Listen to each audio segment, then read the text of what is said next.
Hey friends! Welcome to Spirit Club, a podcast and community that is all about doing the inner work to live an aligned and, dare I say, happy life. I'm your host, spiritual guide and intuitive, Angell Kelly, and I'm here to share my teachings along with messages passed on to me from higher consciousness. I've also got incredible guests in store to help you go down all those spiritual rabbit holes. So let's go! Welcome to the club! Welcome back, Spirit Club, and thanks for joining for another guest episode. Today we have a very different guest, and I'm sure you'll all really be excited to meet him and learn from him. We have the lead minister from Hillhurst United Church here in Calgary. This is the church that I attend, and I really think John has a lot of wisdom to share with us today. So I introduce you all to John Pentland. Welcome, John. Glad to be here. Great. So, John, I usually do a little ice breaking, warm you and I up, warm the audience up to you.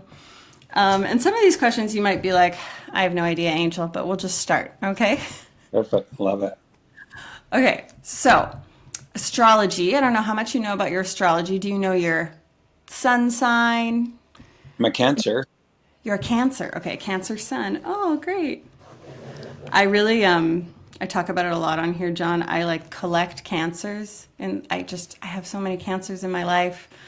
I'm a Cancer rising. I don't know, there must be something about my energy that really likes Cancerian energy. Do you resonate with Cancers or what you read about them? I don't know a lot about me that way. Okay, I'll tell you. So Cancers are very they're a water sign, so they're more in touch with emotion. Generally, Cancers are the most thoughtful. They're really thoughtful of others and aware of the needs of others. But they're also a crab, so they sometimes they like to go into their shell, so to speak. Yeah, So stuff like that. that's me so far. Okay, yeah. They can be Cancers. If you cross a Cancer, they can be very Look out. cut you out of their lives. Not all Cancers, but Absolutely.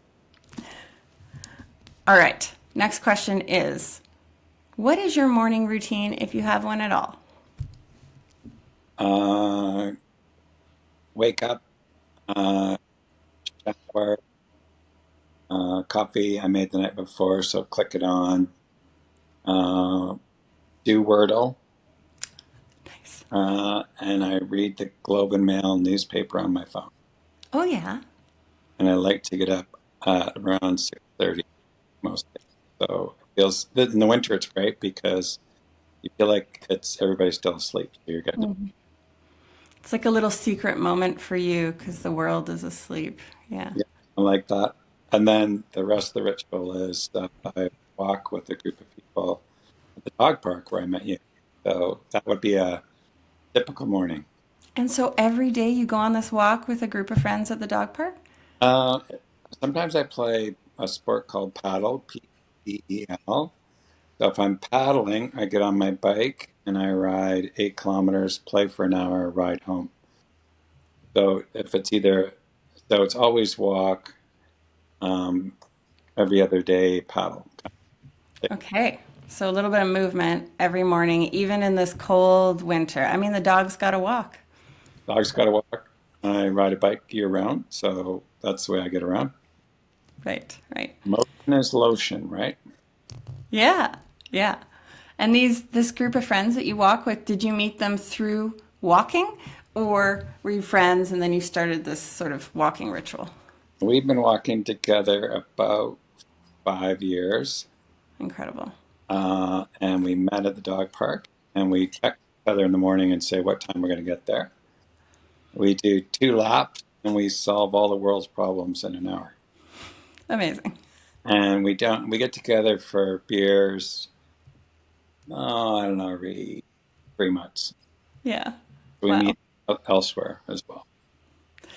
I mean, I see how it could happen because there was a while when we first moved to this neighborhood and got a dog that Shane would go at a certain hour to walk the dogs at the dog park. And he started meeting with these two men that kind of live somewhere in this neighborhood. And he, made friends with them. They actually didn't know one another's names. They just knew one another's dogs' names. But it was pretty sweet. I'm the I know Zachary, Squirrel, and Hudson. I know their owners' first names, but nobody's last name. Yeah, exactly. You're getting together outside the dog park and you're like, "So, how's the Yeah, dog?" it was particularly good during COVID. That Yeah. was an everyday thing in COVID. Yeah, Yeah, it would have been around there that you met, wouldn't it have been 5 years ago? yeah, yeah. I want to say just before, but yeah. Great. Very special. And I will say that I've just recently started doing Wordle in the morning because my life has changed such that I can have a slightly slower morning. And I said to my partner, I was like, I want to do Wordle every morning. He was like, okay, do it. I was like, and I don't know why, but it's just like a fun little, yeah, I don't know. It like speaks to a slow morning for me. I agree. It's good. Okay, next question. This podcast is all about doing the inner work on ourselves to live happy lives. And we've all had teachers, mentors, coaches along the way. Curious if you have one or two teachers that have had an impact on you that you'd like to share. Funny you should say that. I just the other day, I wrote down my different groups of people, whether it's friends or colleagues or dog walkers, and so there were about 9 different groups. But if you want to think theologically who my people are, and No, honestly, it's like who's had an impact on you that's standing out right now, taught you something. the first I would say would be a theologian named Richard Rohr. Okay. Richard Rohr. He's the lead at a group called the Center for Action and Contemplation in Okay. Albuquerque. I've been there several times.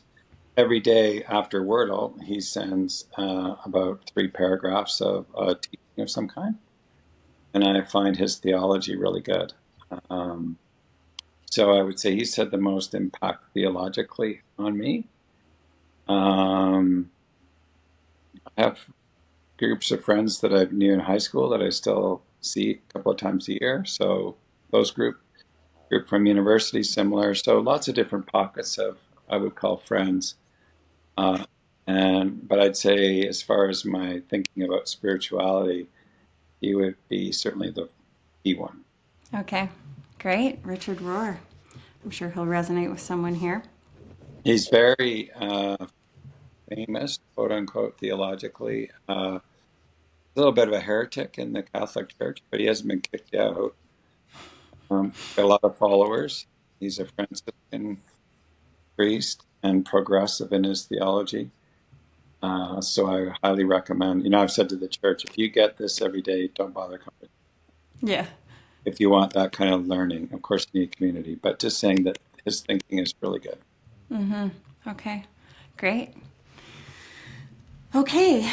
So this part of the podcast, we like to do a little magic, and just if you could share with us one thing that you're trying to let go of or that you'd like to let go of right now in your life.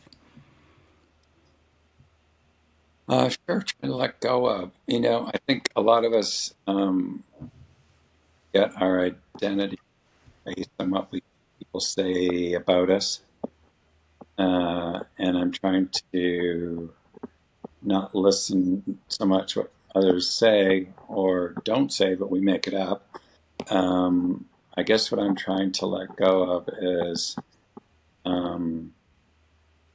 making up stories in my head that aren't necessarily true. Okay. Like preconceived notions or, Yeah, yeah. often I'm wrong, so it's good to go. Great. It's a great reminder, like just as like a blank slate to go back to, like what I think is true is not necessarily true. Yeah, yeah, and I mean, I guess ultimately, I think we have to live with ourselves. So that work's really important to do our work. Certainly. Okay, and then following that, this sort of naturally follows, what is one thing that you're trying to call in to your life? Um, I would say, it sounds odd to say it this way, but I will. I'm trying to pay attention. Uh, so that's a key, secular phrase and a theological phrase, be awake. So I'm trying to call in being awake to my shadow and to my light. And we have to pay attention to both. So trying to step back and get perspective by paying attention. Calling, yeah, awareness essentially, right? Yep, be awake, pay attention. Yeah, okay. And those kind of go hand in hand too, like bringing awareness to the fact that what we think we know is not necessarily true. Right. I don't know. I don't know. I can't remember this exactly, but my friend helps me remember that we um, tell stories about ourselves, uh, and we tell stories about other people. And there's a third kind of storytelling we do in the middle of the night. But basically, to try to get a grip on what we're making up in our head. I would venture to guess a lot. You, we do, and Yeah. often. Yeah. Okay. Thank you for playing the little ice-breaking game. And let's get into the juice. So, John, I would love to start with just your story, how you became a minister, how you came to God, all these sorts of things. You can kind of decide how far back that goes or what's the most relevant version of the story, but I'll leave that in your hands. Okay. I mean, that could be a 5-hour story or about 5 seconds. So I'll try to do something short, but not 5 seconds. So I discovered recently, which I don't know why I didn't know this, but I was born in Welland, Ontario, and I was brought home from the hospital. Apparently, women stayed in the hospital about a week or 10 days back then. Anyway, I came home, and my bedroom was attached to the church. My Oh, dad, my dad was a minister, oh, and your dad was a minister. Okay. right. So literally, my bedroom, which I went and visited about 6 years ago to see this room, literally is attached to the building. So I grew up in the church. Yeah. My dad was a minister, lived in Ontario, moved in various cities and towns in Ontario. Um, didn't really like Sunday school at all. When I became grade 7 or 8, as a typical teenager, kind of slept instead of going to church. Then I'd say in high school, I started to go on my own a bit. Um, and in university, a similar kind of thing. I would go sometimes. I always liked hearing the speaker and what was going on in there. I'm always curious about stories and what's being said. So I got an interest in that, and I went to Queens in Kingston, did a BA. Then I went to U of T to do my master's. Was there for 3 years. Fabulous time. And the schooling, was that in theology or unrelated? The BA is a BA, just general. Graduate work is a Master of Divinity, it's called. So it's a Master in Theology. Did that for 3 years. It was super fun living in downtown Toronto. Was very young. That is, my classmates were young, so there's lots of sports and activities and great fun.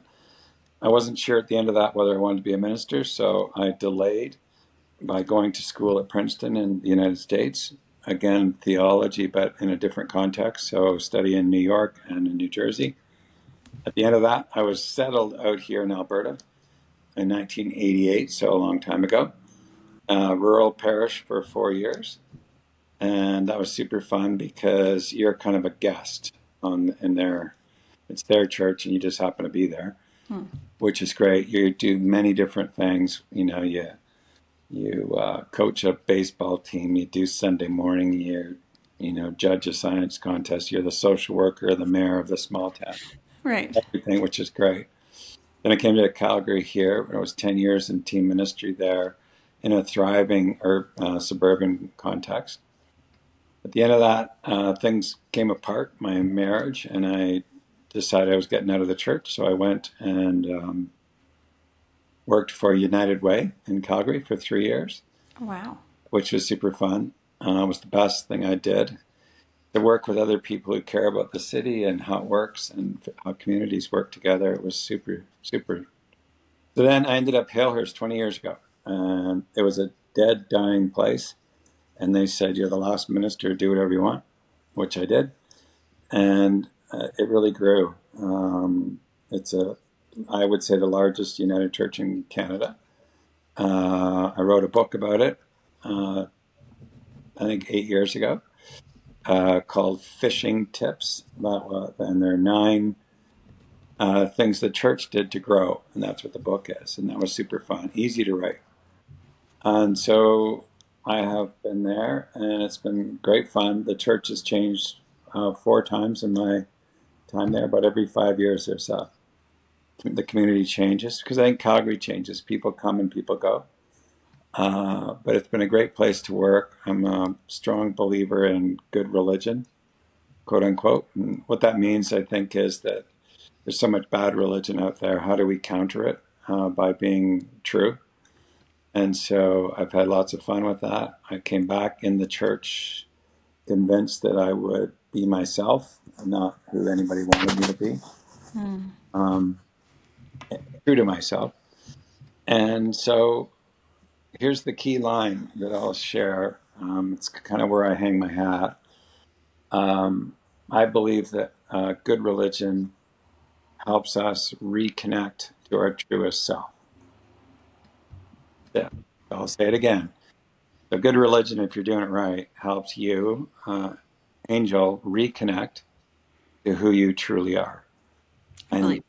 capital T, capital S, true self is equal to soul or core self if you're in family systems therapy. And at our core, we are born in our years of innocence. So kind, compassionate, curious, creative. And the world does so many things, whether it's religion or schools or families or just systems, to try to wreck that. And Mm-hmm. we have to remember and reconnect back to who we truly are. Mm-hmm. So that's why every week at church I say the phrase, "You're loved, forgiven, set free." And I say that because it allows people to reconnect with who they truly are. And you can do that without going to church, but I think church is one way that, if you do it right, helps people reconnect. And Yes. I discovered that phrase probably a year ago, and it's sort of like it was an epiphany. Mm. Okay, that's why I do this. Mm-hmm. Mm-hmm. Last thing I'll say, and then you can ask me some more. I believe that God protects us from nothing and is present in everything. Hmm. I don't believe in a God who's a puppeteer. I don't believe God interferes in our life or creates havoc. I think that's part of being a human. But God is present in all of that. Hmm. Okay. I So feel like that's there's so much to dig into both those phrases, but I have to go back to one moment in your story, and that is the moment where you quote unquote left the church and then came back. I'm curious what happened that made you want to come back, because you came back and then sort of grew this wonderful community and everything that Hillhurst United is today. a great question. So when my marriage came apart, a lot of people project onto you, Right. put a lot of crap on you, and they project this perfection that is not. Uh, so my marriage came apart because my partner was gay and discovered who she was, and it was kind of like, oh, this is who I am, and that's not going to work for us. We're still very good friends. She was here this year for Christmas for dinner, so it's not about conflict so much as differing paths. So I like to think about it as our marriage was complete. Hmm. Right? But when I left the church, then it was a really awkward time. So here's the true story. Jennifer, her name's Jennifer, and I were walking to get coffee with a guy who's sort of an administrator in the church. I said to him, it's really funny we haven't heard from any of our colleagues. Marriage is coming apart. He said, "Oh, you're not going to hear from your colleagues. Your colleagues are cheering, and they're cheering because the mighty have fallen." Oh, And what he was saying was that our Jennifer and I had a very successful ministry, and people don't like success, and so they were cheering that we were done, really? which was pretty awful. But there's a lot of that garbage that still happens today. Point is, it was a really tough time because everybody had their story about what happened in our marriage. Of course. Everything from I'm gay, he's got cancer, Mm-hmm. what you name the stories, right? And that was challenging. So it was the in between time was really a healing time for me to figure out who I am, who I'm not, what I'm willing to do, and what I'm willing to not. And so once I had moved through that space and time, which was a pretty challenging 2 years, I'll say, I was like, I'm going to go back and work here in the church because I'm going to go as me, not who people say I am. And I'm going to be true to myself. And do you find that your ministry has changed because of that? Like, because I mean, Completely.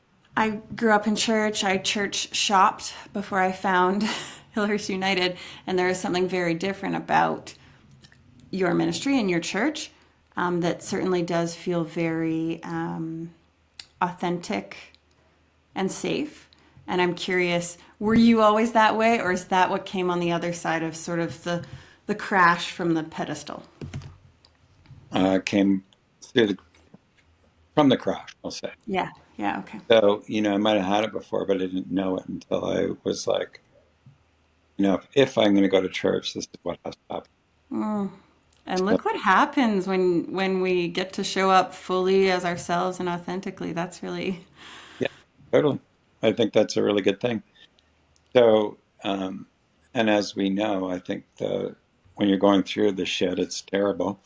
When you look back on it, you realize that it's really helpful. right. Um, Perhaps it goes back to what you said about God being present in everything. exactly. You don't feel that at the time. You might, but with retrospect, you do. So yeah. So, so I played. Literally, when I got back, I was like, I'm gonna play, have fun. And so it was very contagious. Play is a really important part of my life.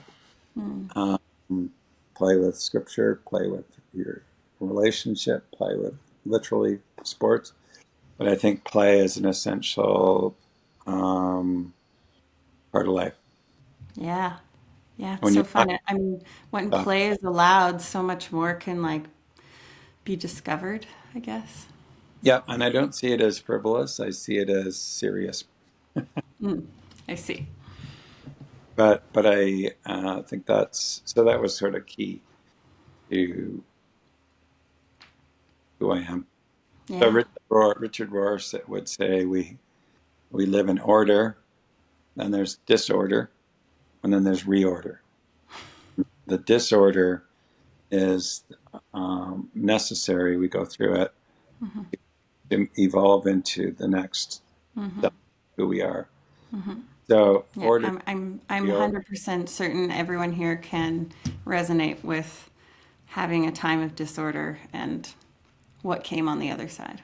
disorder can be divorce, somebody dies, you lose a job, um, get ill. There's things. Everybody. It's like it's part of life. It's part of life. Okay, let's go back to what you're talking about, good religion, because I hear you say those words a lot. I have like my own projection of what I think that means.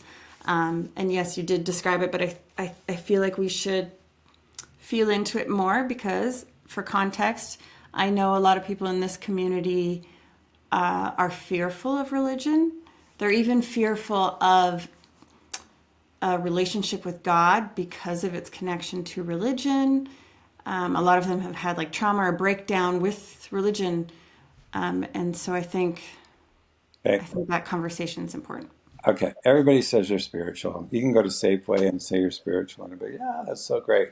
Good. And what do you do in your spiritual life? Well, I garden, I hike, I meditate, I walk, right? So spirituality is way more welcome these days than religion. And Yes. here's what's important to get. Spirituality at its etymology is breath, anything that gives you life. So you can do yoga, you can garden, you can hike, you can bike, you draw. Those things are really important, and it's an individual pursuit. However, spirituality can be narcissistic and egocentric, and me and my spiritual connection, ignoring everybody else. However, spirituality can be life-giving and a community experience too. So it can be either or, right? The word religion has a great etymology. It means at its root ligure, which is to connect or to bond. That's why if you go to a Flames game and you're with 17,000 people, it's a religious experience. You're all over doing this thing, right? So there's good religion and bad religion. Bad religion is dogmatic, hateful, judgmental, destructive, all the things that most people think. But good religion also can provide ritual, like we began this podcast, and meditation, silence, prayer, story, song, curiosity, beautiful ways people are bound together. So the most important word is and for me. I seek to be both. And I think that it's really important because you asked me what's my ritual in the morning. That's my religion. The same thing. So religion's got a bad name because of people like Donald Trump, because of right-wing fundamentalists, because of the bad things the church has been involved in. So, but I don't know an organization that hasn't been involved in bad things. So I'm being a little harsh here, but I think it's really fun to ditch. I don't like when people ditch or paint everything as wrong with religion, when religion has also been part of some very good things in society, around community, around public health care, engagement, and compassionate concern for others. So I think we just have to ask ourselves, why am I so anti-religious? And I'd love to know what that means for people. Lots of religion I hate and dislike. But I also have to say there's parts that are valuable as well. Richard Rohr, again, you're going to hear him lots in what I say. He'll say that religion's a great place to hide from God. Hide from God. Hide from God. You got to really think that through. A lot of people are religious, but they're not connected at all to the sacred. Totally. So religion can be a distraction. Again, back to paying attention. So I guess what I'm saying is the hard work, I would say, and I use that in quotation marks, is the work of paying attention to spirituality and religion, because both have potential to go wrong. Yes. And I think, I'm having so many thoughts as you're talking, but I think perhaps part of the reason people are uncomfortable with church and religion is because they haven't yet had a strong enough relationship with self that they are very influenced. I guess what I'm trying to say is I grew up in church and it never felt good to me and it never felt authentic or right. And it's because I had to go and because I was told to go, and that was the rule of the house, I call And that resonate. religion. Pardon me? I call that secondhand religion. Secondhand religion, which I'm sure is a big majority in a Yeah. lot. And then I, denounced religion, denounced God, denounced Jesus, all that. And I found my way back to God on my own, through my own journey, without anyone involved, really. And then I went back to church. And then when I sat in church, I had a new lens that was like personal to my relationship with God to hear, to take in teachings, to take in scriptures, to interpret what's going around me. But I had that, like, I had the sovereignty first this time versus when I was younger. And I Yep. wonder if that's something that's going on. Do you know what I mean? Well, you did the work, quote unquote, as you should. A lot of people don't do the work and they judge without doing the work. Right. See it all the time, literally. And partly it's what I do for a living. Like, as an example, my daughter's on a volleyball team. They had the volleyball parent dinner a couple of weeks ago, and I'm there. I'm hoping nobody asks me what I do for a living, because as soon as you do, it's a complete, it's like, oh my God, everybody thinks that I swear in the last 5 minutes, or they try to tell me about some story about a relative who went to church once or some All bullshit. right. Yeah. Stuck in this awful prejudice, because we all do it. Yes. Yeah. We do it. I'm prejudging. I can see part of your room right now, but I don't know your whole room. I prejudge everything I see and do. And that's why I would say, when it comes to the work of religion, I love it when someone's done the work and rejects it. Fair enough. But a lot of people reject it without knowing, or reject it without, based on their own prejudice. People think that religious people are stupid. People think religious people are just sheep following, and sheep are stupid, by the way. So I respect people who do their work. Yeah. So the last thing I'll say is, you did your work, I'm assuming, because the goal of rejecting is normal, Right. so that you can therefore accept something. So you can, like, feel what discernment is. Yep. You got to Yeah. trust yourself on it. Yeah. Now, as I was listening to you talk about, religion versus spirituality, I was reflecting at the same time of what brought me back to church, because I have my own personal rituals, I have my own spirituality, but I did feel called to go back to church. And I was like, what was it? And the first thing that I always said was, there's something about, like, being in community in worship. And I don't know how to put words to that. It makes me cry almost every time, John. Almost every time I go to church, there's a moment I cry, and it has to do with being in worship together. And so as you explained the root of the word religion, I was like, oh, this must be what I'm experiencing. Yeah. Here's the thing. During COVID, we all had a bubble. And then there's a next bubble, and that is communities where we recognize people even though we don't know their name. So church is one of them, put it that way. You sit in the same spot, over time you're going to see people you know. You might know their first name. You might share a bit of a conversation, as we do that at church. That's a really important community we lost during COVID. And it could be the people at your grocery store. It could be the person that cuts your hair. It could be a book club. It could be like a church. And the community that's formed in that ritual on Sunday is, we know it's artificial in that, we're not hanging out all day long together, but we are experiencing something together. Remember a couple of weeks ago I talked about what they call collective effervescence in awe. Collective effervescence is like when you go to the Taylor Swift concert, you're on a high because you're a big community together. A hockey game, church, the same thing. You're together in a shared experience, and that's what happens at church. And why I think it's so important, I worry about my kids' age who don't have that. Yeah. In lots of ways. And church, as much as whether you're aware of it or not, you're sitting in a very diverse community. Age, stage, experience, gender, race, everything. It is actually quite diverse. And there's going to be stuff that really ticks you off, and stuff that really makes you cry out of emotion of connection. So I think it's valuable. You got to go find it. Like, don't just, you do your work about where those places are.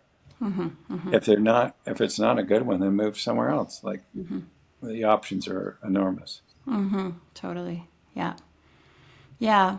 And, you speak about your kids not having that place. And I would say, like, I was recently in Europe, and when I witness, generally how they are around religion versus how we are, there's like a very different, like here, people are afraid to say they're religious. They're afraid to say the word God. A lot of people, like you said, you're like, "Ooh, I don't want to talk. I don't want to say what I do because then there's going to be this whole other conversation." Whereas over in Europe, it is a given, and not to say one is better than the other, but there's no shame around religion where I just was. Like it is a part of everyone's life. It just is. And so I wonder, like, what do you think the future holds for us Westerners around religion, relationship to God? What do you see?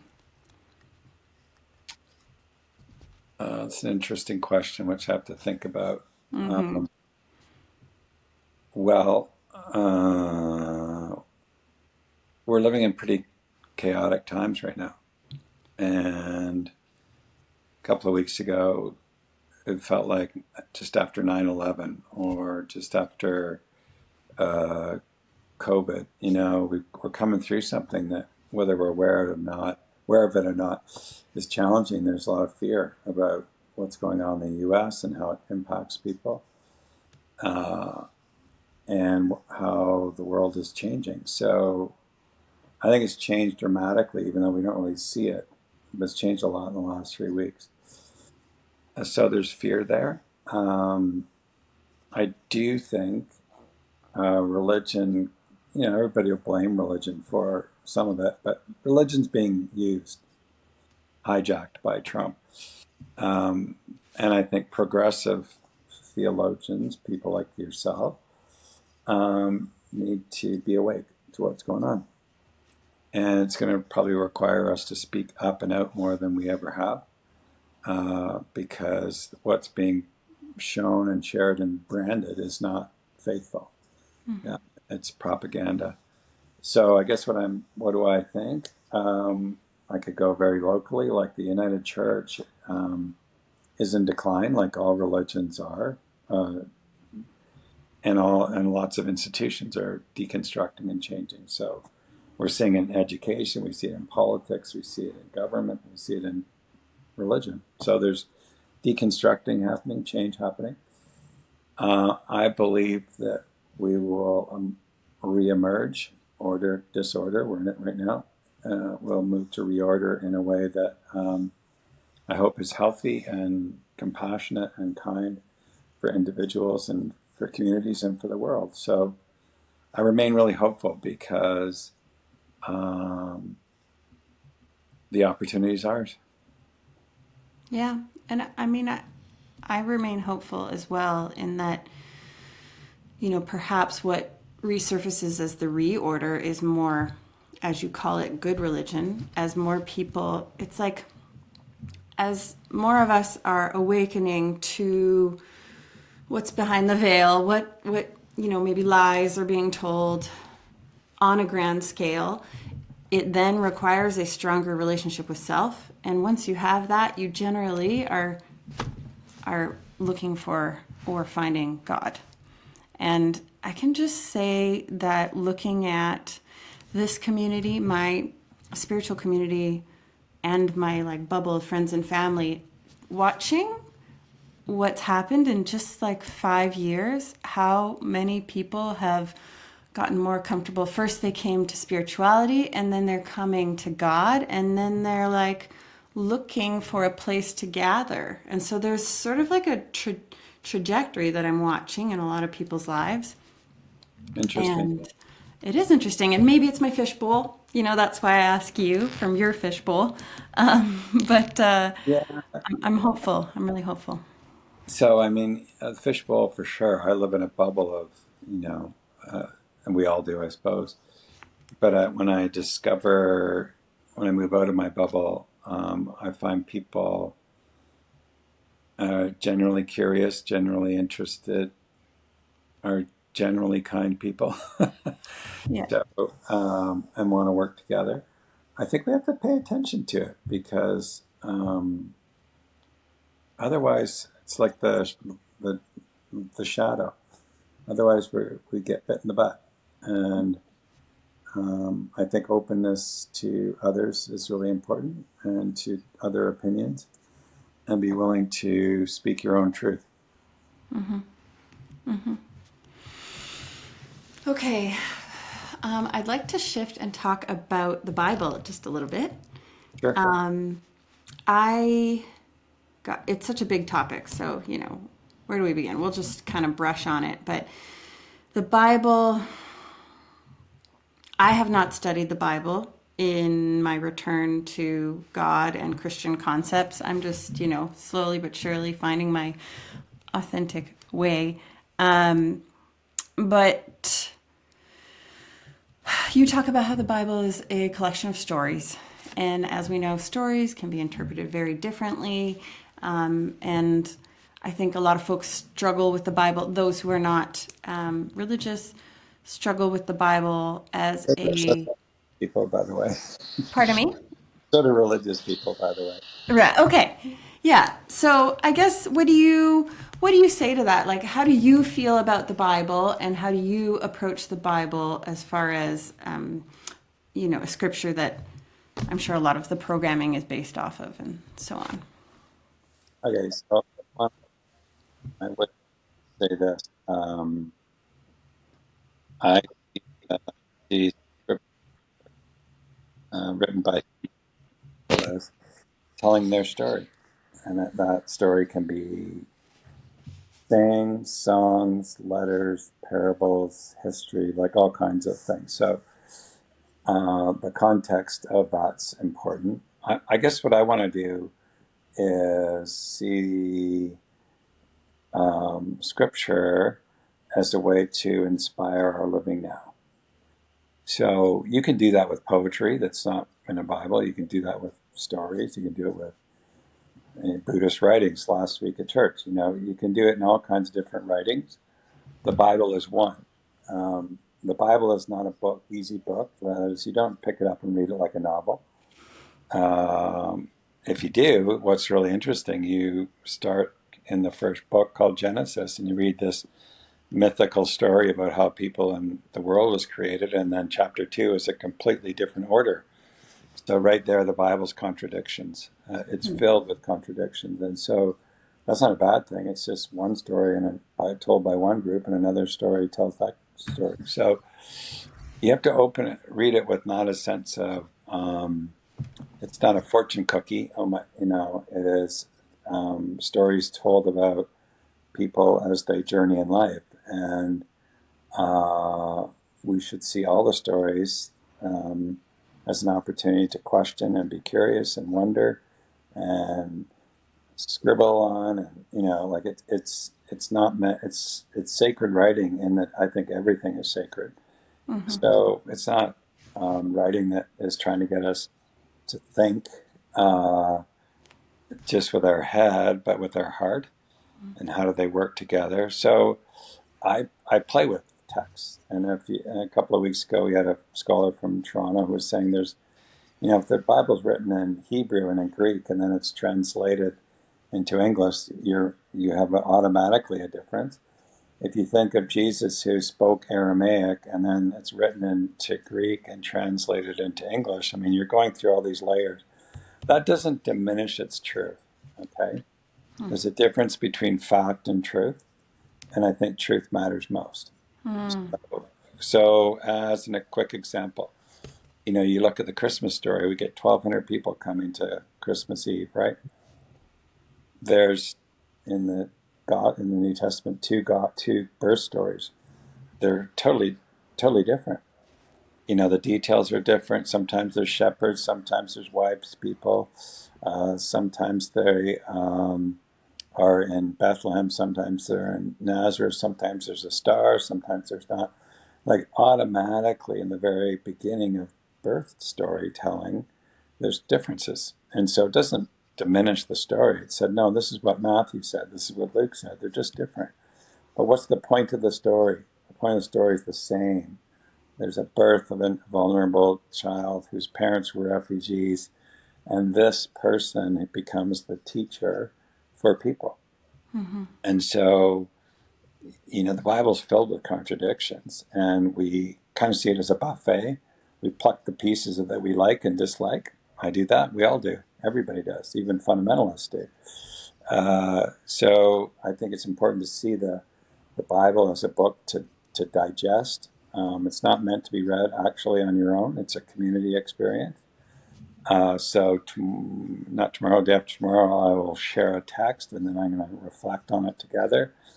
But it's only my reflection on it. But there's many thousands of interpretations, and we just need to find the place that helps us connect with the truth of the particular stories. So all that is to say, there's a difference between fact and truth. I think we need to engage with the book as a community. That's the way it's meant to be done. And that we want to trust that we are hearing another person's perspective on what's important. And we too take from that place our own perspective.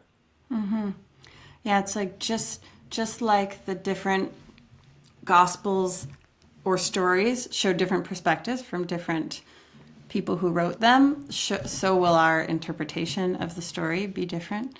And I mean, ultimately, I guess an important question is, do you believe that Jesus's way is in this particular scripture? Well, we have to be careful on that. You wouldn't want to have Jesus too much when you're looking at the Hebrew text, the Old Testament, First Testament, because Jesus, they're written without that Jesus knowledge. So a lot of times we put our Christian eyes on texts we shouldn't. It's hard to distinguish, but just to name that. But for me, Christianity, Jesus was a human being who experienced the sacred and is always pointing to what God is like. If you were at church last week, we had a Buddhist telling the story of pointing to the moon, right? And I think that's what Jesus did. He continually points to the story. And so, it's not a passive relationship. It's an engaged relationship with what that looks like. I think we do our best at that. And if we're curious and want a meaningful life, we play with the ideas and the call that Jesus calls people to. So for me, Jesus is like I'm looking out a window. I can see some trees and a building and a bit of snowstorm. I don't see all of Calgary. I see a window. And the window points to part of an understanding of who God is. So Jesus is a window in that way. Jesus helps me see a part of God. But it also includes Buddhism and Judaism and Sikhism and, other religious traditions matter too. It's not just, I happen to have mine because I grew up in Canada. If I grew up in India, I might be Hindu. Just a different person pointing. Exactly. Yeah. Exactly. Yeah, I really liked that story, that metaphor, whatever you want to call it. But Yeah. yeah, I mean, I feel like perhaps maybe the challenge we humans, I don't even want to say religious versus non-religious people, have with the Bible is we just, for whatever reason, we so desperately want things to be very clear and black and white and no contradiction and no interpretation. And that, I mean, that is not life. That is not this experience. And so that's sort of like built into the book. Well, it's like a poem. I mean, I could read a poem and you might love a certain image and I might like another image. It's the same with scripture. You're going to hear differently, different texts because we bring our own experience to it. So it doesn't mean it's false. It's just different. A really big thing that I think is important in the wisdom tradition of our scripture reading is that it's both and. When we get into either or, generally we're in trouble. Right. Yes. So there has to be a freedom to allow both and. Yeah, both hand is hard. Both hand is, Super hard. yeah, yeah. Super hard. I just want to wrap up with if there's anything left that you feel called to share. This is sort of the space for that. Well, my first is I think it's great that you do this. So we'll make sure we let our community know about this podcast. So thank you for that. Thank You you. know, I guess what I want to say is life's hard. We all go through challenge. We all go through difficulty. Religion doesn't mean you don't have hardship. It means you're more aware of it. Going to church doesn't, as I said, God protects us from nothing, present in everything. So we don't go to church because we somehow think we get brownie points and a better seat in heaven. Everybody gets in, everybody gets the best seat. So let's take that off the table. Yeah. I think that I think I call for an engaged community and engage ourselves in our individual lives, in our relationships, in our faith communities, in our cities, and now our global community. So I guess I believe that we are meant to have a meaningful life, and it's up to us to help that to happen, and to make choices that put us in touch with and in relationship with other people who see that as a worthwhile goal in life. I know that religion is part of my life. It's not all my life, but it influences all of my life. Just like I think the interconnectedness we're discovering, that I'm connected to you and to your story and to the plants and animals and trees and everything around us, that interconnectedness is important. We need each other to survive and to live together in harmony. And I hope we will seek to do that. In the end of it all, I say we are meant to live a full and meaningful life.